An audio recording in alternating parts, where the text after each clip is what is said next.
जय हिंद दोस्तों, कंफ्यूजन खत्म।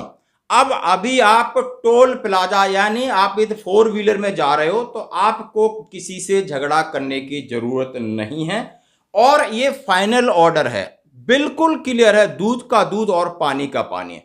पीछे पुराने जितने लेटर हैं वो सारे आप कैंसिल समझिए और वो दो लेटर हैं, एक लेटर और एक आरटीआई जो अभी से जवाब आया है कि आखिर जो सर्विसमैन है उनके लिए टोल प्लाजा माफ है, क्या एक्स सर्विसमैन के लिए टोल प्लाजा माफ है, नहीं है तो किस कंडीशन में माफ है या नहीं है। भाई अभी क्लियर नहीं हुआ तो कभी क्लियर नहीं होगा। सबसे पहले मैं आपके सामने दो लेटर, एक पॉलिसी लेटर है और एक आरटीआई डाला है। आरटीआई में जो जवाब दिया है मिनिस्ट्री ऑफ जो रोडवे ट्रांसपोर्ट वालों ने, वो आपको बताऊंगा और उनकी लेटर पढ़ के सुनाऊंगा। इसके बाद शायद कोई कंफ्यूजन नहीं होगा, कभी किसी से विवाद करने की जरूरत नहीं है।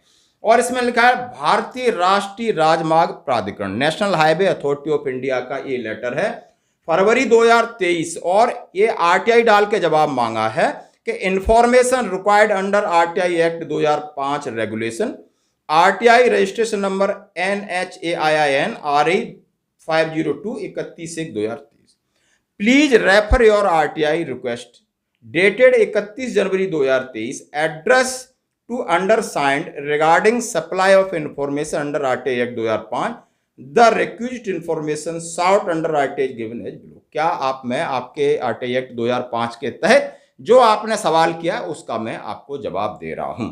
इंफॉर्मेशन साउट क्या मांगा गया था, are the ex serviceman exempted from toll tax, क्या एक्स सर्विसमैन को टोल टैक्स माफ है। जवाब सुन लिए, रिलेटेड इंफॉर्मेशन विद NHAI मतलब national highway authority of India ने जवाब दिया ex serviceman is not exempted from toll tax, MoRTH ministry of road transport highway office memorandum date 17 June 2014 is enclose for your reference. आपके लिए जो office memorandum 17 June 2014 का आप उसको पढ़ सकते हो। If are you not satisfied with the reply, you can file an appeal within 30 days of receipt of this reply. The appeal should be addressed to the applied authority given below। उन्होंने बोला यदि आपको appeal करनी है तो नीचे नाम लिखा है, डिजिग्नेशन ऑफिस एड्रेस है, आप कर सकते हो, उनका ईमेल आईडी है। और सुनील जिंदल साहब हैं जो उनके सी, उन्होंने ये लिखा। अब बात उन्होंने किया है कि 17 जून 2014 के लेटर को क्लियर लिखा है। ये है 17 जून 2014 का लेटर। ये क्या कहता है जरा इसको भी एक बार सुन लेते हैं, इसके बाद सारा दूध का दूध पानी। ये भी है सड़क परिवहन एवं राजमार्ग मंत्रालय भारत सरकार का, हिंदी में मैंने कर दिया इसको कन्वर्ट।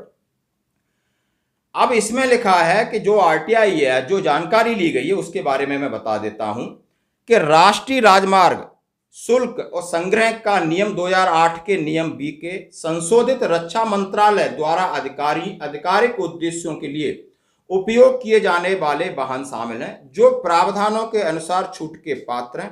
भारतीय टोल सेना वायुसेना अधिनियम 1901 और उसके तहत बनाए गए नियम जैसा कि नौसेना पर लागू है। इसके अलावा भारतीय टोल सेना और वायुसेना अधिनियम 1901 की धारा 3 के अनुसार सभी अधिकारियों, सैनिकों, वायुसैनिकों, अधिकारियों, सैनिकों, वायुसेना अधिकृत अनुयायी परिवारों के सभी सदस्यों को टोल का भुगतान करने से छूट दी गई है। इस मंत्रालय में स्पष्टीकरण के संदर्भ प्राप्त हो रहे हैं कि अब जो दी गई है वो इन्होंने अधिकारियों किस उद्देश्य से, आप समझ सकते हो, यानी सरकारी ड्यूटी के उद्देश्य से।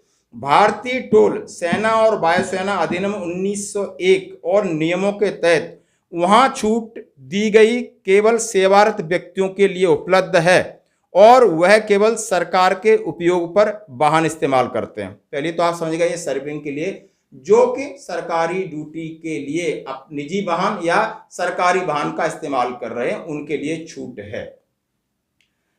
भारतीय टोल सेना वायुसेना अधिनियम 1901 और उसके तहत बनाए गए नियमों के तहत सेवानिवृत्त व्यक्तियों को कोई छूट उपलब्ध नहीं है। सेवानिवृत्त यानी एक्स सर्विसमैनों के लिए किसी भी प्रकार की कोई भी छूट नहीं है, किसी भी प्रकार की गाड़ी हो। और भारतीय टोल सेना वायुसेना अधिनियम 1901 वहां बनाए गए नियमों के तहत निजी वाहन के उपयोग पर कोई छूट उपलब्ध नहीं है। ये सारी चीज कह दिया। इस मुद्दे की जांच की गई। स्पष्ट पाया जा रहा है कि 1901 केवल छूट उन्हीं व्यक्तियों पर है जो ड्यूटी पर हैं, सेवानिवृत्त व्यक्तियों से संबंधित नहीं है। अगर ऐसा है तो निजी वाहन के इस्तेमाल पर कोई छूट नहीं है। NK शर्मा, निर्देशक टोल। अभी आपकी ये लेटेस्ट RTI, आपका रेफरेंस, ये दोनों लेटर है, चाहिए तो मैं आपको भेज दूंगा। अभी आपके दिमाग में क्लियर हो जाना चाहिए है कि एक्स सर्विसमैन है या हम सर्विसमैन है, किस किस कंडीशन में छूट है और नहीं है। यदि आप छुट्टी पे आते हैं तो आपको फास्टैग इस्तेमाल करना पड़ेगा। एक्स सर्विसमैन है, आपको तो देना ही देना है। आप फास्टैग के जरिए दीजिए, कैश जरिए दीजिए, लेकिन आपको किचकिच करने की जरूरत नहीं है। हाँ, यदि आपकी बात बन जाती है वो बात एक अलग है, लेकिन आप किसी से झगड़ा नहीं करेंगे। ये दोनों लेटर आपके सामने प्रस्तुत हैं। धन्यवाद।